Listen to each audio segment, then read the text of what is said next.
Halo, assalamualaikum bro. Langsung aja bro. Pasti banyak yang bingung ya buat pemula, kenapa karbu PE atau PWK jika dipasang meskipun kondisi baru itu harus disetting dulu ya, terutama di motor 4 tak. Harus tahu dulu ya sejarah karbu PWK dan PE. Nah, untuk PWK dan PE sendiri itu sebenarnya bukan merek ya, tapi jenis karbu. Dimana mereknya sendiri yang asli itu dari Keihin. Nah, untuk PWK itu aslinya bawaan motor Kawasaki KX85 yaitu motor 2 tak. Mereknya Keihin tipe PWK. Nah, untuk karbu PS sendiri bawaan motor dari Honda NSR SP150 ya, motor 2 tak. Mereknya Keihin tipe PE. Nah, kenapa jika diterapkan di motor 4 tak ini bakal ngaco? Jadi kita jangan berpatokan hanya dalam settingan spuyer ya. Jadi jangan berpatokan sama main jet, pilot jet atau jarum skep. Jadi tidak hanya itu bro. Soalnya ini jalur-jalur dari dalam ini semuanya settingannya, desainnya ini udah diperuntukkan untuk motor 2 tak ya. Jadi harus ada perubahan dari jalur-jalur ini sendiri ya bro ya. Tidak cukup hanya dari spuyernya saja. Nah, terus bro, jangan berpatokan sama orang lain ya. Misalkan nonton di YouTube, orang lain pakai PE atau PWK 28 misal. Dia pakai main jet 38, pilot jet 110 ini misal ya. Lalu kita tiru, ternyata hasilnya pas dicoba ternyata ngaco ya. Ya jelas aja itu soalnya belum tentu ya. Dengan merek sama, settingan sama, tapi beda karburator pasti beda ya bro ya. Jangankan beda merek, satu merek aja. Ini khususnya untuk karbu yang aftermarket ya. Jangan bahas dulu yang Keihin asli ya, ini yang aftermarket. Meskipun satu merek ya bro ya, ini cetakan pabriknya belum tentu bisa sama ya. Dari lubang-lubang salurannya itu belum tentu bisa sama. Jadi satu merek belum tentu settingan pilot jet dan main jetnya bisa sama gitu ya. Beda karburator, beda spuyer. Nah, untuk pemula ya, jangan berfokus sama tarikan menengah atau atas dulu ya. Yang penting motor bisa hidup dan langsam normal dulu. Nah, itu aja. Jangan pikirin settingan putaran menengah, atas itu belakangan. Nah, gimana caranya motor bisa langsam dengan karbu PE atau PWK? Nah, kita harus tahu dulu ya. Jadi jangan asal lihat tutorial tapi belum tahu cara kerja karburator, itu percuma bro. Nah, gimana cara motor langsam? Gini bro. Dalam keadaan skep tertutup ya. Ini skep tertutup ya.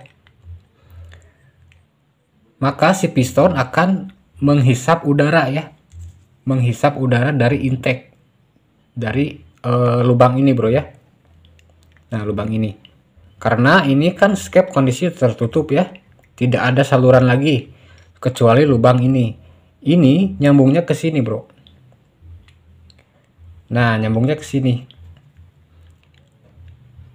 Ini nyambung ke main jet dan nyambung juga ke pilot jet. Tembusnya ke lubang ini ya bro ya. Nah, tembus ke lubang ini.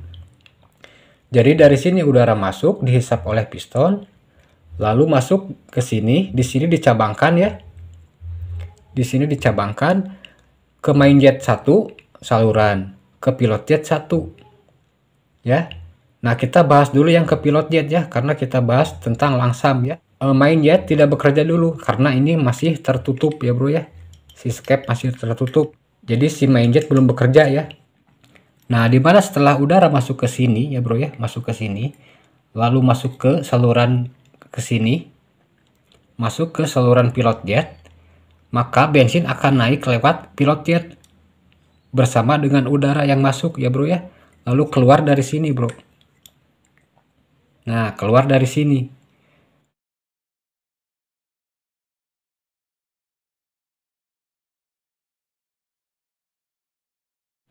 Nah, untuk karbu PE dan PWK sendiri itu si lubang-lubang ini terlalu kecil ya bro ya. Ini terlalu kecil. Nah, si lubang ini terlalu kecil. Dimana ini harus dibesarkan ya bro ya. Ini wajib ya. Untuk karbu PE atau PWK ini wajib ya bro ya. Untuk cara lubanginya bisa pakai dirojok ya bro ya, bisa pakai kawat per seperti ini.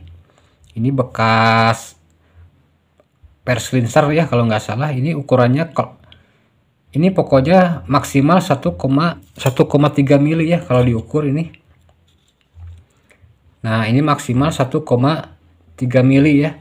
Tapi kalau susah dilurusin ya, buat kalian yang susah ngelurusin ini, bisa pakai bekas gantungan kunci ya. Suka ada gantungan kunci yang bulat itu ya, itu kan per juga, bahannya dari baja. Itu dilurusin, setelah dilurus lalu dipukul ya ujungnya. Nah kayak gini bro, ntar bro. Nah jadi gepeng kayak gini ya, dipukul, digepengin. Ini kan kecil, masih 1 mili, ini masih di bawah 1 mili ini ukurannya. Ujungnya dipukul aja, digepengin kayak gini. Ini diukur lagi ya, jangan terlalu gepeng gitu, jangan terlalu lebar. Ini maksimal 1,3 mili ya tebalnya ya. Lalu ditusukin aja ke sini bro, tusukin. Kalau ini udah ditusuk ya, terus aja diputar-putar. Ini bahannya kan aluminium punya bro ya, karburator itu, jadi nggak keras gitu ya, sampai tembus ke sini bro. Nah ini ditusukin sampai tembus ya bro ya, tembus ke dalam tuh ya, sampai tembus. Terus aja diputar gini sampai tembus. Pokoknya maksimal 1,3 mili ya, jangan sampai terlalu besar ya. Nah yang kedua ini juga ditusuk ya bro ya, di sebelah sini bro. Nah sebelah sini ya bro ya, ini ditusuk juga. Terus aja diputar ini sampai tembus ke lubang pilot jet ya.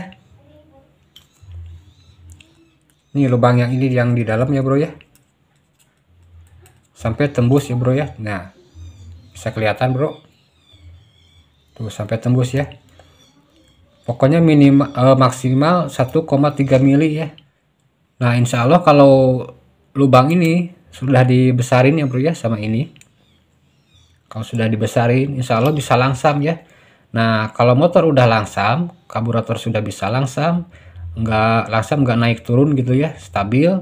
Nah baru kita berpikir gimana caranya menyeting putaran atas ya, dimana setting putaran untuk main jet, putaran menengah dan ke atas ya. Jadi jangan berfokus dulu sama tarikan atau apa, yang penting untuk karburator baru, untuk settingan pertama itu yang diperhatikan itu gimana caranya motor biar bisa nyala dan langsam, itu aja bro. Nah untuk cara settingan putaran menengah ke atas nanti saya bahas di video berikutnya ya, soalnya takut kepanjangan gitu ya. Oke, semoga bermanfaat. Assalamualaikum warahmatullahi wabarakatuh.